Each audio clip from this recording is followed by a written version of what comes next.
د نن یکشنبه ورځې لنډ دقیق او مهم خبرونه.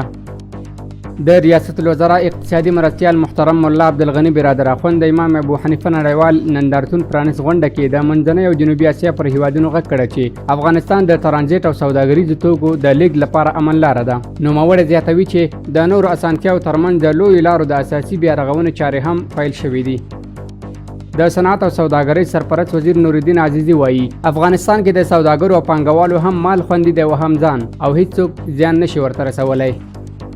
د چارو ادارې لوی رئیس د امام ابو حنیفه رحمه الله نړیوال نندارتون پرانیست غونډه کې وویل د مسلمه امت وجیبه ده چې غافله به نه پاتې کیږي او د خپلو ارزښتونو ساتنه به کوي.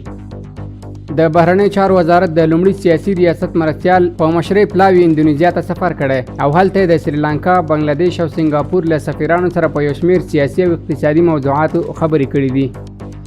د کابل امنیه قومندانۍ وایي د درېیمې حوزې پولیس یو تن د جعلکارۍ په تور نیولی دی. یا د قومندانۍ زیاتوي یاد شخص چې د یو شمېر ادارو جعلي ټاپې جوړې کړې وي او پر مټ به یې خلکو ته جعلي کارونه کول. امنیتي ځواکونو ته تر خبرتیا وروسته له 1 میل تفانچې، 1 میل کلاشینکوف او ځینو نورو جعلي اسنادو سره یو ځای لاس په لاس ونیول شو.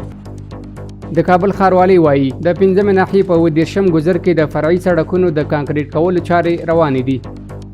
د اوسپنې پټلۍ اداره وایي د یاد ادارې عمومي رئیس ملا بختالرحمن شرافت د یو پلاوي په مشرۍ د پاکستان هیواد د اوسپنې پټلۍ وزارت په رسمي بلنه یاد هیواد ته سفر وکړ. یاد اداره زیاتوي په پام کې ده چې د یاد سفر په ترڅ کې د افغانستان، پاکستان او ازبکستان هیوادونو ترمنځ د افغان ترانس اوسپنې پټلۍ پروژې د تخنیکي مطالعاتو د پیلېدو اړوند 3 اړخیزې ناستې ترسره شي.